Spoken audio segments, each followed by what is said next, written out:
Hey, thanks everyone for watching this special edition of Zoom into Books and for listening to our Big Time Talker podcast.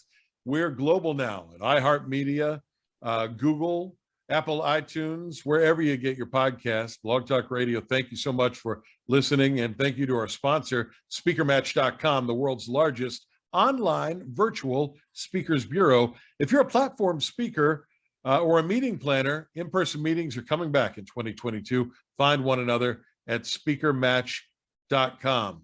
I'm sure there are lots of veterans in the audience, and veteran authors have joined an award-winning photojournalist to put together the book, The 20-Year War. And we welcome to the show our veterans, Dan Blakely and Tom Aminta, and also photojournalist Bo Simmons. Gentlemen, thanks for taking time to talk to us about this incredible book.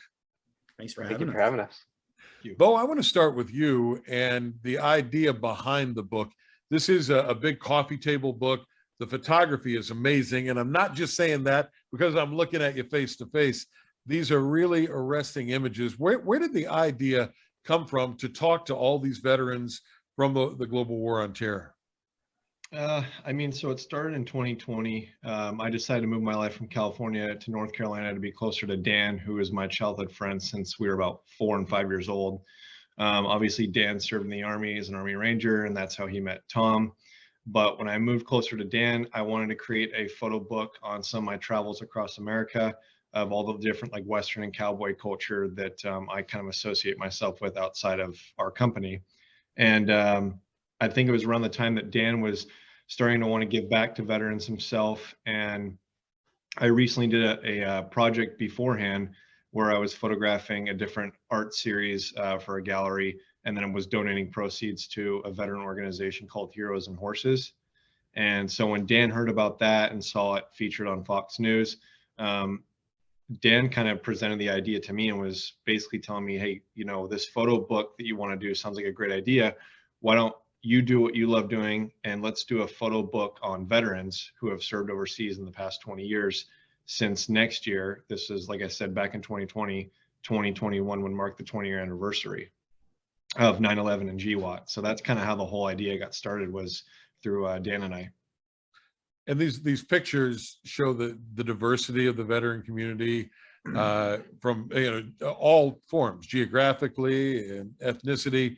And the book comes out, and then Dan, amazingly, this entire thing in Afghanistan comes to a crashing halt within a week or two of the book's release. Take me back in time to August when all that was happening all at once. What do you remember about your book release, and then suddenly you and Tom and Bo being thrust into the national spotlight like that? I keep telling people it was unfortunate, perfect timing. Because we knew that the 20-year anniversary was coming up. We knew that there was a deadline to pull people out of Afghanistan. I think Tom and I and a lot of people from the veteran community and even active duty service members would have never imagined that the pullout happened the way that it did. When the decision was made to remove all troops from Afghanistan, I definitely thought it was going to be more of a phased approach and more strategic in nature, but obviously that didn't happen. And so when those images started flashing, across the scene or across the screen of, Afghans trying to flee Afghanistan, a lot of our partners that even I served alongside with the Afghan Army and the Afghan police, it was kind of hard. It was hard to see it all, but it was one of those things that I would have never imagined that would have thrust us kind of into the spotlight, because we were the only authors out there with a book titled The 20-Year War, and across every single headline at that time was the 20-year war coming to an end, the 20-year war, seeing it realized, all these different titles. And so being in the spotlight and trying to give a voice to veterans and just how we were feeling about the entire process was really important. And honestly, I think Tom feels the same probably. We're definitely honored that we were able to share some of that insight and how we felt. But it was definitely a difficult time. Exciting for the book, but difficult for us as veterans to process. Yeah. So Tom, I remember distinctly one of the first things that we read about you guys or saw about you in the national media was this Washington Post article that that talked to you, and I can't do what you said in that article justice, but there was an incredible quote in there, and I'd love it you share it with our Zoom into Books audience. Well, I mean, that was just a wild story just to begin with. I was literally on a day job trip, and a friend of a friend was like, hey, I saw you posted something on Twitter, and he's like, how do you feel? And it was right when it was starting. I'm like, I'm so angry. Like, I don't know what my friends sacrificed for. I don't know what they died for. I don't know what makes sense right now in this moment, because we've gone from saying we're going to support our allies to literally leaving in the middle of the night, which is when, the president ordered General Miller to leave Bagram.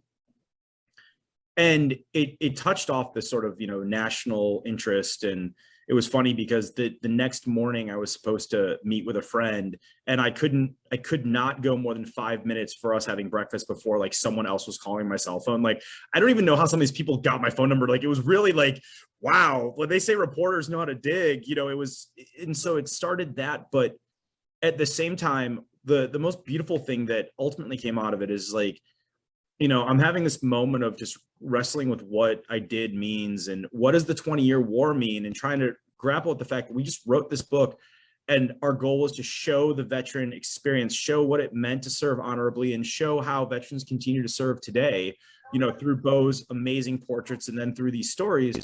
And a friend of mine who's a professor of political science in Paris, actually, she's an expat in France. She was like, I read your article and I understand that this has to be difficult. She's not a veteran, and I can't imagine. She goes, but when you think about this, I hope that you'll hold your head up high.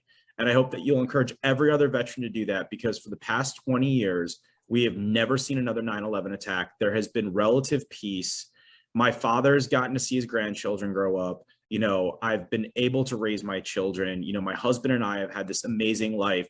And that is because of what you and other veterans did to make sure that no one like bin Laden had another 9/11. And that really stuck with me. It was this sort of whirlwind of, a day and a half where I went from like, what is going on, to, no, that's why we did it. And I at least for me personally, like the synergy for all of that, thinking about the book, because I made a comment to Dan at one point. I'm like, did our title of a book just become the sickest joke ever? Like, is that what's going on here? Right.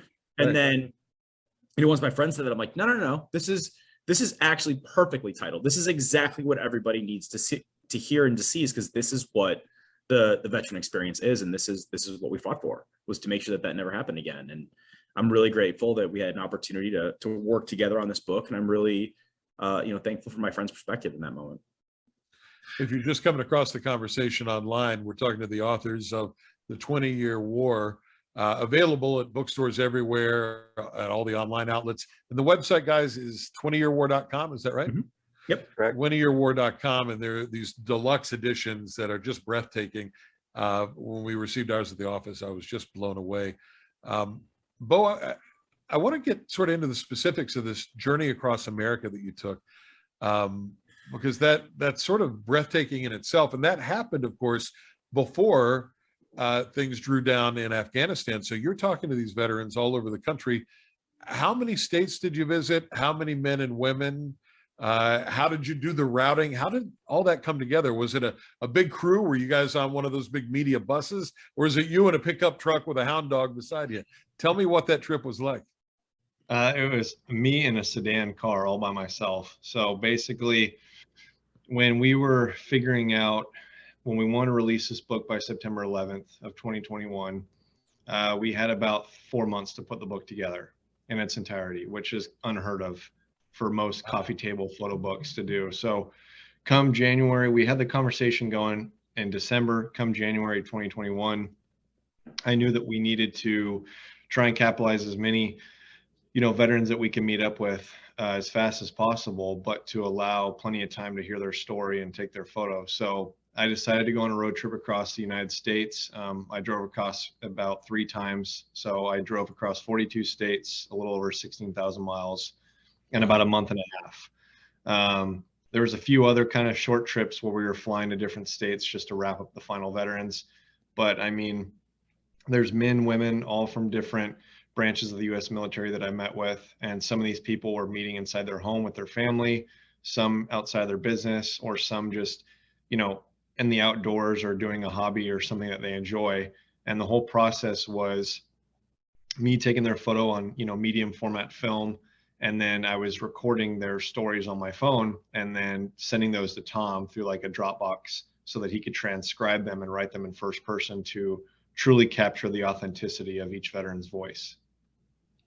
Were there any commonalities, any common threads through these people who I'm assuming you'd never met any of them before, right? This is a first time meeting. Anything that, as you look at it in the rear view, because if you're doing, what do you say, 42 states in 3 months, that's, that's got to get all jumbled up in your head. But now you've got some perspective, some hindsight. Any commonalities between those folks? When I first started the trip, I was kind of fearful that I'd run into the same story twice. Out of 71 veterans who have served in a span of 20 years, I was like, we're going to run into it at least once. We need to try and figure out how we can make it unique for each person. But to be truthfully honest, we didn't. Every person in this book in the 20-Year War has a unique voice. The only commonality I would say is that a lot of them, I noticed, had a hard time with transitioning back to the civilian life. And I think that was kind of the huge takeaway point, is that no matter how much these people have gone on to be successful or have gone on to do other things with their life, they all struggled at one point or another when they were hanging up the uniform and trying to enter back into the civilian workforce. So Dan, you and Tom are both retired Army Rangers. I wonder if you could speak to that a little bit. For those of us who support our military, and I think every red-blooded American does, we appreciate very much what you guys do and the sacrifice you took away from your families and your homes and putting yourself in harm's way. We can't really get inside your skin. So what makes that transition difficult? And is that something that you dealt with? I think the best and easiest parallel I can kind of draw to it is people who are, at the most elite levels of sports. So, that's a NFL, NBA, Olympic athlete, whatever it is, even the high school quarterback, where, that's all you knew, that's all you eat, sleep, drink is just your sport, and you're so in tune with your craft. In team sports especially, I feel like you get this feeling because you develop a certain level of brotherhood or sisterhood in that. And when you transition out of the military, it's much like separating from, a sports team, where you now don't have those people to lean on. You don't have the organization and the structure behind you to really give you something to drive towards. And so trying to explain that or come back to a civilian life, where people just don't understand that perspective. They don't understand what you've gone through. And not to mention, over the last 20 years, majority of the people who have served have seen some sort of combat, or at least the effects of combat, whether it's their friends coming back or them actually serving overseas. It's a really hard thing to deal with. And a lot of veterans, including myself, struggle with it. And I was one of those veterans who came back, deployed 6 times, to Iraq and Afghanistan, saw a lot of stuff. And when I decided to get out and go to school, I said, all right, well, that's my past. Close that book, put it on the shelf. Let's not, open it anymore. And probably easier said than done, though, right? Definitely easier said than done. And it's one of those things that I don't regret really anything I've ever done in my life. I've learned from everything. Everything's been an opportunity to learn and grow from it. But one thing that I do wish I could tell my younger self is to not do that.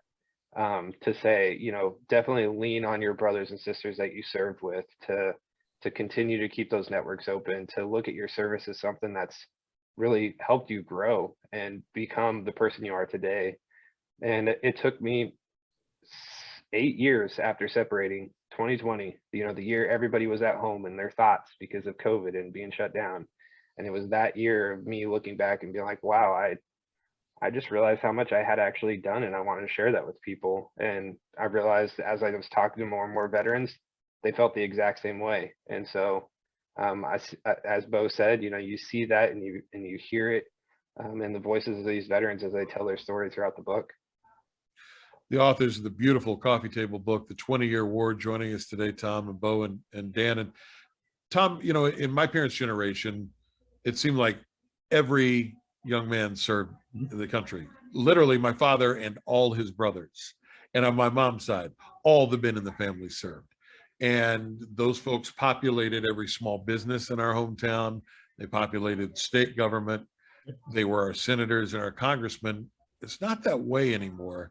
And you don't have as many people that have served. You may have a biased view on this, but I wonder, Tom, what you think the complexion of the country would be like if more of our men and women in leadership positions had served in the military.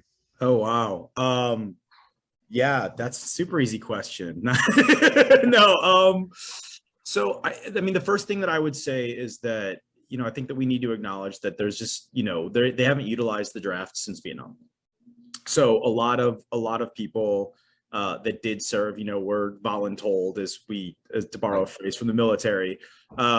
Now, I'm personally on the record of saying that if I could wave a magic wand and change one single thing about America, it's that you'd have to serve for 3 years, whether it's the military, the Peace Corps, or AmeriCorps, but you would be required to do that. I just think that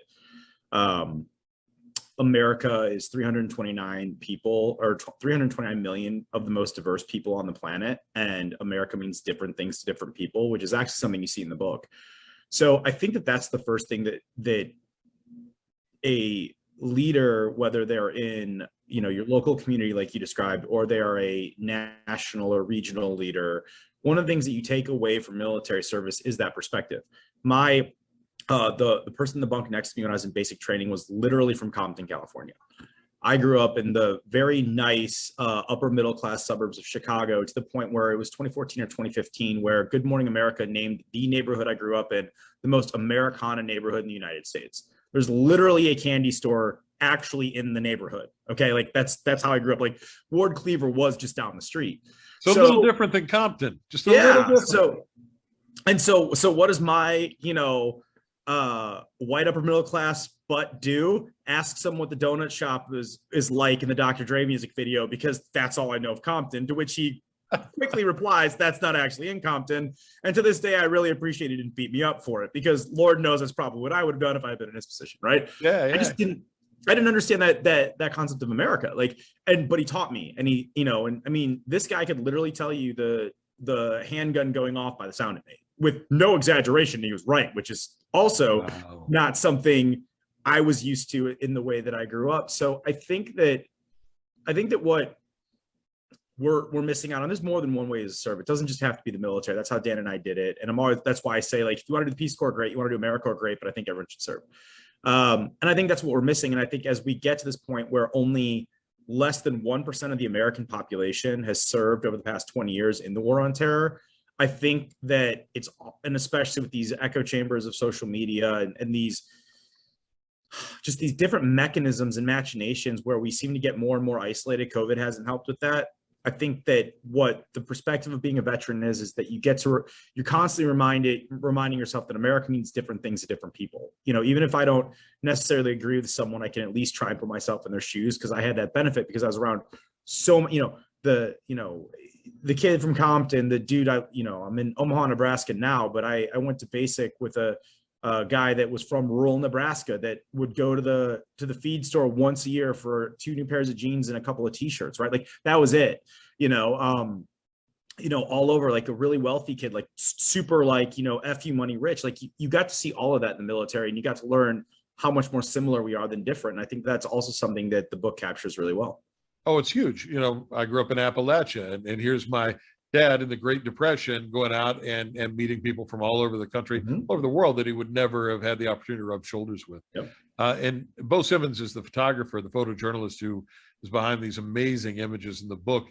And I'm sure you saw a lot of that. And I don't want to put you on the spot, but I'm gonna, because that's my job.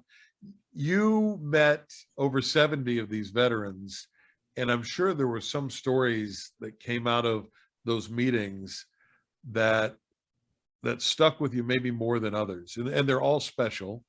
And I will tell you, Bo, this book is like a visual, updated Greatest Generation book for me, which is one of the best books I've read in the last 30 years. This book is that good, primarily because of the pictures you took and the stories that you heard. But tell me one or two of those stories that stick with you to this day. Oh man. I mean, it's Told you I was always going to tough put you to on the really spot. isolate. Yeah, it's always tough to isolate each one because they were so unique. But I mean, there's a gentleman named Aaron Lowrich that really stands out to me because of he's kind of got this different sided story that you're not really expected to see in the book, to where he actually was, you know, a lack of a better term, kicked out of the military because of his drug abuse. Because he was a combat medic and got addicted to opioids that are just there, like literally in a Pelican case at his disposal day in and day out. And, his wife was suffering from brain hemorrhages. And so he had to go home and take care of her. And you just almost see this man who served his country and served in one of the, top, tier one positions in the army, and then gets kicked out and kind of turns his back against it and never wants to move back to the town that he was in because he's afraid to see some of his team guys in a grocery store, but then goes on to overcome that, and move him and his wife to a peaceful town in Georgia, find love and compassion again and just overcome some of those obstacles. So again, it's hard to really isolate each person, but that's, one gentleman that really stood out to me when I was meeting him, because hearing his story was pretty rough to hear, to see, how he was kind of a little bit nervous to share it, to open up for the first time. But I've seen him grow as an individual since we met, and I've seen him want to offer back to the veteran community even more. And I don't want to take credit for that. I don't think, either or all three of us, I don't think want to take credit for that. But just seeing that we were able to capture his photo and his story, and now seeing where he's gone with his life, it's pretty impactful, and it's incredible to call him my friend after that too.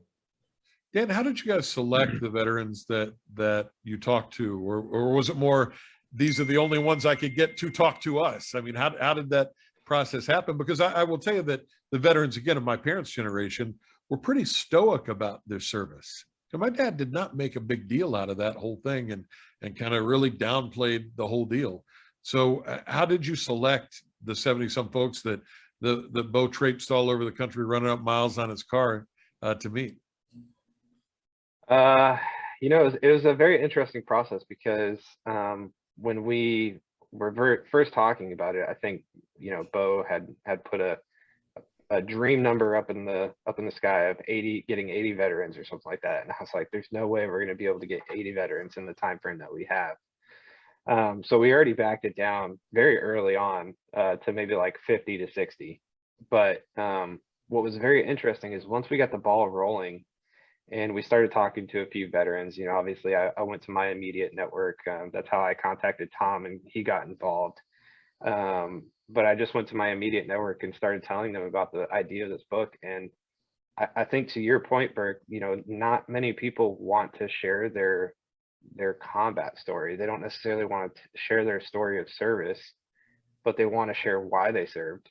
They want to share what they learned from their service, and they want to share maybe some things that they've learned along the way as they've transitioned out of service, so that they can help their fellow brothers and sisters who are looking at transition. And that was really the cruxus of the book, is saying, look, we want to share, just tell a little bit about your combat story, what you've gone through, but that's not what the book's about. The book is about the transition, and that's what we're going to focus on. And what was truly remarkable to me is there wasn't a single veteran that we asked that said no. There was, really? Okay. one or two veterans out there that, we just couldn't line up schedules, or something came up to where it just didn't work out. The timing wasn't good. But every single veteran we asked got excited about it and said, this is exactly, the book I've been looking for. So thank you for sharing these stories. And every veteran who's read it and has given us feedback have said the exact same thing. It's like, thank you for doing a book like this. And hearing that could probably blow any other accolade out of the water. No matter the amount of money that we could or may or maybe never will make from this, it doesn't matter. Yeah. Like, just the few veterans who have been able to tell us how impactful it has been for their lives, to Bo's point too, like Aaron, him telling his story and getting it out there. Had another veteran who was on our podcast who shared his story, served for over 20 years in the Marine Corps, and said, if I would have I never thought sharing my story was going to be important. And that to me was kind of a shock, because you think somebody who serves for over 20 years, that's a large majority of their life. Yeah. But they want to get it out there. And once they do, they feel this certain amount of relief of like, yes, I finally got my story out there. Somebody's heard me. And so I'm just proud of all three of us for being able to do that. This book that we're talking about, The 20-Year War, is available from Ballast Books, and you can find it on their website, bookstores everywhere. Ask for it by name, or go to 20yearwar.com. Spell out the word 20yearwar.com, and get the special limited edition version. Bo shared with us earlier in the conversation that he grew up with you, Dan, and so you guys are buddies from when you're, knee high to a tadpole. Tom, you came into this a little bit later, so I want to get your honest perspective. When you saw these images that Bo took, for the first time. I mean, I can tell you that if Ansel Adams or Annie Leibovitz went out to film veterans, to shoot veterans, for my money, they couldn't have captured images this good. When you saw these, I mean, did it take your breath away like it did me, or a layperson? Yeah, no, it absolutely did. And I would have to go back even farther. So, Dan links up with me and he's like, hey, I've got this idea for a content creation project. And I'm one of the founders of the military lifestyle apparel company, Ranger Up. So, we also did the movie Range 15 when I did that. So I've been in that veteran content creation space since 2008. And Dan's not the first person to tell me I've got a great content project. And usually I listen politely for 30, 60 seconds and then end up being the crusher of hopes and dreams, right? Like, oh, person X did this, or, and so, I mean, like Dan and I were in the National Guard together. I really, really like Dan, obviously. So I'm like, all right, well, okay, I'll give him 2 minutes, right? And he starts talking to me about it. And I'm like, no, okay, yeah, no, like we're talking about service and transition and what it means. Okay, yeah. And suddenly, like, I'm doing the bobblehead. I'm like, let's go for this. And so he's like, hey, I need your network. We need some veterans. I'm like, got it. The first email that I send out, I'm so excited, actually was to Bill Butler, who's the chief of staff of the National Veterans Memorial and Museum, who was a great help to us. And I'm so excited I didn't even put a subject line in it. And Dan's like, is he gonna think this is spam, or like, like it was like 10 minutes after. I'm like, oh man, like 10 minutes after that, Bill got back and we got the ball rolling. And so I didn't really see all the pictures until we started putting printouts of it on the wall to start putting the book together. And so I was actually with Dan and with Bo, and it was just one of those where it's like, wow, like, this is amazing. And then you go to the next, like, wow, like this is, and it was also crazy for me is because I had taken the audio files and turned their stories, what they had said into the stories in the book. Right, and I'd never seen some of these people until I see Bo's work, and I'm like putting a face with the story. Right. And it's just like that story came out of this person. Right. And it was just a really awesome and sort of awe-inspiring experience. But to your point, it was like I had so many different touch points with these people and so many different touch points with the experience of getting this book created. There's a couple of people that were friends of mine in the book before Bo photographed them, so I was familiar with them, but so many that I wasn't. And so just the way that we put it together and the speed we did and seeing those portraits sort of all at once as we were like saying, this is how the book's going to go, was just one of those experiences that I'll treasure forever, because I got to do it with my, my friends and, as we were doing this thing and, putting them up on Dan's office wall, right? Like we were literally taping the picture and the story, and we're pulling it off and be like, no, this one goes there. And like, no, I don't like that one there. And, it was just a really cool experience. But the entire time it was just the pictures that really drove that for us, for sure. The book is The 20-Year War that we're talking about. It's this incredible coffee table book. And I'm sure there are people who are listening or watching right now who are Googling and looking at some of these images. So, Bo, I'm not going to ask you to give up any trade secrets, but for the photography geeks who are listening or watching right now, give them a little something. How did you shoot these? So technically I shot everything on medium format film. So I shot on a 1981 camera. It's a Pentax 6.7. So basically I only have 10 shots, per roll of film. That's basically the only process or medium I've been shooting for over 10 years, even with some of my personal work. And so you're obviously very limited with your exposure. So you have to be very concise with each photo. You have to take your time. It's not like you're bursting and, hundreds of shots that you can go through. I was literally taking maybe 2 photos per veteran. And the cool thing about it is that, we've been able to enlarge these photos to, make them into giant artworks, which, maybe we can talk about that when we wrap up this episode. But yeah, it captures the true detail of each portrait. There's no Photoshop, there's no lighting, there was no assistant, there's no makeup artist. There's literally the set that you're using is natural light, or you're using the light from inside their home or their workplace. And you're having to kind of figure out how to take that portrait in a matter of minutes. I didn't get to location scout any of these places beforehand. So to me, it was an awesome experience to challenge myself and my work even more creatively that way. Well, you knocked it out of the park, and I don't want to wait because now you've piqued my curiosity. You talked about blowing these up into portraits. Are you thinking about maybe touring some of these photos around the galleries, or what do you have planned? Yeah, so when we released this book, The 20-Year War, we released it on 9/11 of last year at the National Veterans Memorial Museum in Columbus, Ohio. It's an absolutely beautiful museum. I highly encourage anybody who's passing through that area or even just make a separate trip to go visit it. They believed in us since day one about releasing the book, and they wanted to continue to tell the story even further. And so they are turning the 20-Year War book into an actual traveling art exhibition. So it'll be on display starting March 12th at the museum, and it'll be there for about 6 months.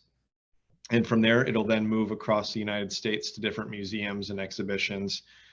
So you'll actually be able to see, select portraits from the 20-Year War blown up large scale, as an exhibit. And it's crazy to see how much more detailed they are compared to the book. I mean, the book is beautiful on its own. It's a piece of art. But when I've actually traveled out to my distributor and art printer out in San Francisco, and I've seen how big these artworks are and the detail in their faces, it just doesn't even compare. What an honor. Congratulations, Bo. That's fantastic. Thank you. Wow. Hey, I want to, in our remaining moments, hit Dan and Tom up for a little bit of your military expertise. And Dan, let's start with you. I think to a man and woman in America, we were all pretty disappointed is the generous way to say, and the way things unfolded in Afghanistan. Tom would probably have said disgusted instead of disappointed, but you got 6 months to look back on this. Look, we were going to come out of there. Could it have been done better? Could it have been done differently? And if so, from your vantage point as a Ranger who spent a lot of time over there, if it could have been done better, what should we have done differently? I think the first thing was to listen to every single military analyst, intelligence analyst, everybody who knew the history of the Taliban, and just understand that no matter what they say, if you don't hold them to it, they are going to bend and break every rule that you try and set in place. And they did absolutely that. Yeah. When we had the negotiations with the Taliban in Doha, we set out a list of basically demands or rules or things that we were going to abide by and they were going to abide by while we withdrew from Afghanistan. They broke those, agreements from day one. And it's not because the central leadership of the Taliban were necessarily trying to do it, but what people need to realize is that the Taliban are very tribal in nature. It's not one big thing, right? It's a whole bunch of little groups. Exactly. And Afghanistan as a whole is tribal in nature. Right. And so you can't have this centralized agreement and believe that everybody is going to abide by that. And so when we decided we were going to try and prop up this government and this military, it should have been much like we had throughout all of our other wars, whether that's, presence in the region, whether it's permanent, bases in these places like we've done in South Korea and then Japan and Germany, and across Europe, really. That's how I envisioned it was going to happen. Obviously, that's not. They made the agreement that they were going to withdraw every single troop out of there. And in a landlocked country, you can't really have any sort of strategic advantage and any presence there. And so it was just, it's really hard for us as members of the military to see it happen and understand that people at the highest levels are the ones making the decision, when the people with boots on the ground understand something completely different. Yeah. And Tom, I know that you were involved, very involved in quietly trying to help get our interpreters out of there, trying to get U.S. citizens out of there. And we hear a little bit about how bad the humanitarian crisis is there now. I mean, winters are harsh Yeah. in that part of the world. You guys live through it. How bad, from the people that you know that are over there, how bad is it there now, and what can be done, if anything? Tens of thousands of people are going to die this winter. That's the bottom line. There's no cute or polite way to just not rip that Band-Aid. That is happening right now, and that will happen all winter. The estimations right now from a conglomerate of four former ambassadors or special envoys and 3 senior generals, to include commanders of CENTCOM or the Afghanistan battle space, have estimated that by this time next year, if this isn't solved in the next 12 months, 97% of all the people living in Afghanistan right now will be in, quote, extreme poverty. So, everyone knows the Battle of the Black Sea, Black Hawk Down, and, we went there for a humanitarian mission. That's where it started. The scope and scale of the humanitarian crisis that's currently facing Afghanistan, if the world doesn't do something, is roughly 10x that, with no exaggeration. You're talking about a single city in Mogadishu, Somalia, controlled by a single warlord. Now we're talking about an entire country trying to be controlled by this tribal identity form of government that has influences of clear terrorism. The Interior Minister, Haqqani, is still worth a $10 million American bounty for being a narco-terrorist. So that's the backdrop to the humanitarian crisis. And that's the thing that, Dan's point, when we were talking about boots on the ground, it's just, even when we were trying to get people out and everything, what was so amazing about that network is that everyone just ran to these cries of help. And it didn't matter, if you had any way to help someone, you were there. And so I was working with people that work in non-government agencies, people who worked at the State Department, people who, were military like myself or intelligence. And you had everyone ranging from super, super far left of the spectrum to super, super far right. And you just heard these little snippets of information, and but from every facet, this was never going to work. Of course, like Dan said, of course the Taliban was going to try and violate this, and these are the things that you didn't need to think of. And what I've said when people have asked me about this is I don't really care at this point. My anger and frustration, I've gotten to the point of this is where we are. I don't care where you fall on that political spectrum. I don't care what your opinions are in the macro. What we need to accept is that we as the United States broke this. We did. Now, you can agree or disagree with the president of the United States right now, or call him your guy or not your guy, but he is the representative of our country here in the U.S. He has made these decisions. And right now we continue to make these decisions that are causing people to die from starvation, which, is not an easy way to go. It's from neglect. It's from a lack of compassion and a lack of empathy. And that's what breaks my heart the most about it. So what do we need to do? How can it be fixed? And I'll leave it with you, Tom. What needs to happen there? I mean, one, we need to actually have a cohesive diplomatic strategy that is focused on feeding people and is focused on taking care of the average person. Start there. I don't want to hear about the military right now. I really don't. I don't want to hear about how bad the Taliban is or how evil the Taliban is. There are millions of people starving right now. So let's start at the basic and how do we figure that out? And when you look at the diplomacy right now, the Taliban are so desperate for money to feed these people. It's not like it was a few months ago when everyone's like, oh, well, they're going to use the money for this. They've got all of our weapons. Okay. They got plenty of guns and we gave them to them. They've got plenty of other things. What they need is frankly, the administrative and the logistical capability of someone to go in there and set the standard. So let's bring in our State Department. Let's bring in, the Department of Agriculture for the United States was over in Afghanistan teaching people how to farm for decades, for almost the entire 20 years that we were there. I was there in 2002 and they're already starting to come in. They understand the ground. They understand the logistics of transporting agricultural, foodstuffs and things like that. So let's go back in there, right? Let's get the United Nations involved. Let's get NATO and, NATO involved. I know NATO's got some other things going on right now in another part of the world, but like we can still have these missions. The United Nations and UNICEF, which was integral in getting some of the people that I was able to help get out of Afghanistan in the middle of it. Like there are all of these agencies, but what it's lacking right now is someone to stand up, which in my mind really should be our president, because we're the ones that broke this as a nation, and based on his decisions, and say, okay, this is bad.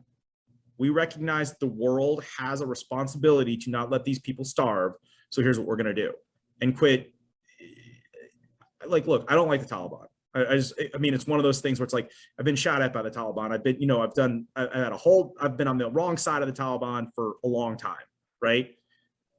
There comes a point where it's not about the bad things that are going on that someone else is doing. It's about the bad things that we caused. It's about the things that we can prevent and the things that never should have happened, in my opinion, in the first place. So let's go. So we owe it to these people, and frankly, we owe it to the world. If we're going to say that we're the beacon on the hill, the shining light of democracy, of what right looks like, to use a military phrase, then we need to exhibit that, and we need to make sure these people don't starve, because tens of thousands of them already will. That they're either dead or they're going to die. Fill their bellies and maybe fill their hearts and change some minds. Yes, sir.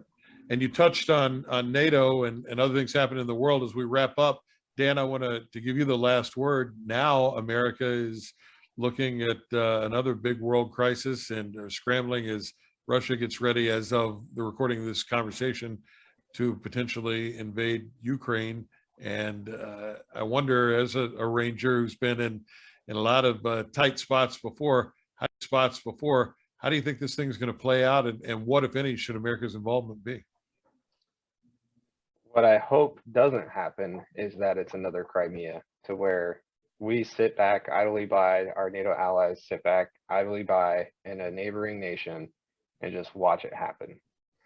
Yeah. Russia has been wanting to expand their influence and expand their control really since the Soviet collapse, since the Soviet Union collapse. And, Vladimir Putin's going to continue to try and influence that region, going to continue to try and take more land. And ultimately, the U.S. needs to step up. We right now are trying diplomatic solutions. We are showing a lot of weakness by withdrawing all of our people from the embassy. We're just not showing the world that we're really there for them. And Russia's absolutely going to take advantage of that. Mm-hmm. And so there's this talk of deploying 8,500 troops, to neighboring nations around Ukraine. The reason why they're not going to put them in Ukraine is because that shows a direct escalation to Russia, and they believe, that's going to set off potentially World War III. Nobody wants that to happen, but the U.S. has to step up and show that they are still, the world power, especially the military world power, and they've got majority of the world behind them in support. And so hopefully we can bring in our NATO allies, we can support Ukraine, and we can push Russia back and make them realize that they can't just take over these nations, at will. Thanks for your perspective. It's a tenuous time for all of us. I want to thank Bo Simmons for taking incredible photos in 20-year war. Dan and Tom, I want to thank you both for your service, and thank all three of you for joining us on the show today. The book is The 20-Year War. It's an incredible look at the men and women who fought the global war on terror, and you can find it at 20yearwar.com from Ballast Books. Thanks also to our guest host today from Zoom Into Books, Headline Books, Kathy and Ashley and Belinda, the whole team there. And thanks to our sponsor, SpeakerMatch.com. Thank you for watching and listening. Appreciate it. Go pick up The 20-Year War today at 20yearwar.com. I'm Burke Allen. Make it a great day. Bye, everybody. Thanks for having us.